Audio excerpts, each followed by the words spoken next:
Former U.S. President Donald Trump has once again sent shockwaves through global politics. This time, it was a single explosive post on Truth Social. Trump wrote, "Looks like we've lost India and Russia to deepest, darkest China. May they have a long and prosperous future together." At first glance, it looks sarcastic, even bitter.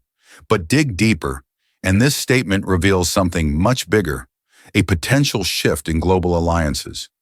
So what triggered Trump's frustration? Just hours earlier, the Shanghai Cooperation Organization summit took place in Tianjin, China.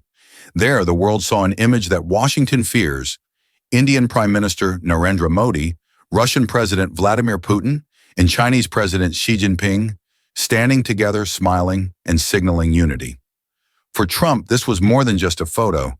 It was proof that India, long considered a key U.S. partner in Asia, is charting its own independent course. A course that includes strong ties with Moscow and Beijing. Now let's rewind. During his presidency, Trump launched tariffs on steel, aluminum, and countless goods. His message to allies was simple: follow America's lead or pay the price. But India didn't always play along. New Delhi kept buying discounted Russian oil, kept military deals alive with Moscow, and at the same time, continued to strengthen trade with China. For Trump, who prides himself on being a deal maker, this looks like betrayal. By saying we've lost India and Russia to China, he's admitting something American leaders rarely say openly: that China's influence is growing so strong, even close U.S. partners are being pulled in. But is India really lost? Experts say no. Instead, India is practicing what it calls strategic autonomy. That means New Delhi will work with Washington when it suits Indian interests, but it will also work with Moscow and Beijing when the benefits are clear. In other words, India refuses to be anyone's pawn. This is why Trump's post matters. It shows how the U.S. views India, not just as a friend, but as a prize in the great power competition with China.